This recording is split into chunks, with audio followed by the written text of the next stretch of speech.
আজকে ছিল শুভ মহাষষ্ঠী, আর ষষ্ঠীর দিনের আমার আউটফিটটা ছিল চকলেট কালার, এত সুন্দর একটা ওয়েস্টার্ন ওয়ান পিস। এই ওয়ান পিসটা আমার এতটা পছন্দ হয়েছে, তোমরা দেখো। রেডি হওয়ার পর প্রায় আমি 30 মিনিট মিররের সামনে এরকম ঢং করেছি। রেডি হওয়ার পর মিররে নিজেকে দেখে নিজে প্রেমে পড়ার যে ব্যাপারটা, সেটা প্রত্যেকটা মেয়েরাই ফিল করে। পরে নিয়েছি এত উঁচু একটা হিল, জানি না এটা পরে আমি কতক্ষণ হাঁটতে পারবো। আজকে আমাদের একটু রাত করেই বেরোনোর কথা ঠাকুর দেখ, আর এই যে আজকে আমি নেল এক্সটেনশন করিয়েছি।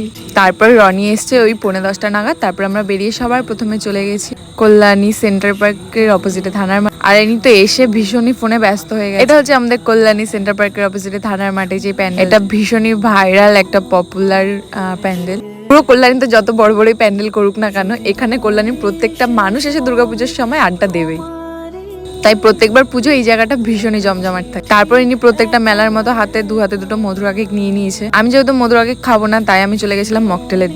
আর এই যে আমি নিয়ে নিয়েছি মকটেল, আর ইনি মধুরা কেক খাচ্ছে। কিভাবে খাচ্ছে দেখো। আমাদের প্ল্যান ছিল আজকে একটু রাত করেই বেরোবো। হঠাৎ উনি আমাকে ফোন করে আরো 1 ঘন্টা আগে টাইমটা করে নিয়েছে, তার জন্য অনেকটা তাড়াহুড়ো করেও আজকে আমার রেডি হতে হয়েছে। তারপর আমরা বেরিয়ে পড়েছি গয়েশপুরের দিকে, কল্যাণী গয়েশপুরে। প্রত্যেকবারই কল্যাণী গয়েশপুরে খুব সুন্দর সুন্দর প্যান্ডেল করে দুর্গাপূজায়, আর খুব সুন্দর সুন্দর লাইটিংও করে ওখানকার রাস্তায়। ষষ্ঠী আজকে, তবে তোমরা বিশ্বাস করবে আইটিএমএর সামনে দিয়ে ঘুরে এসেছি, কিন্তু আইটিএমএর ঠাকুর দেখার একটু ইন্টারেস্ট আমাদের ভেতরে ছিল না। গেট পাস থাকা সত্ত্বেও আমরা ওখানে যাইনি, সোজা আমরা চলে এসেছি গয়েশপুর। আর এই প্রতিমাটা এতটা মিষ্টি করেছে তোমরাই দেখো, ভীষণ মিষ্টি, একটু অন্যরকম করেছে। হাতে ছিল ছাতা, যেহেতু এবার পুজোয় বৃষ্টি হওয়ার কথা ছিল, সেটা হয়তো মাথায় রেখে এই থিমটা করেছে। পুরো প্যান্ডেলটাই ছিল ছাতার। তারপর চলে এসেছি আমরা গয়েশপুরে অন্য একটা প্যান্ডেলে। আর এখানে দেখো বাচ্চাটা ভীষণ সুন্দর করে ঢাক বাজাচ্ছিল, আর ইনি সেটা তাকিয়ে তাকিয়ে দেখছিল হি হি করে।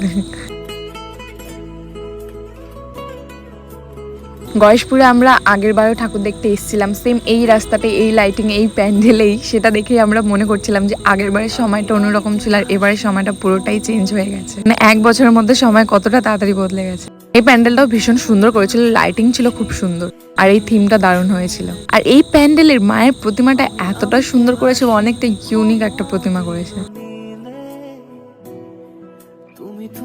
কারা কারা গিয়েছিলে বলো তো কল্যাণী গয়েশপুরে ঠাকুর দেখতে? লাইটিং দেখে আমি ভাবলাম এখানে একটু ভিডিও আর পিকচার নেওয়া যায়।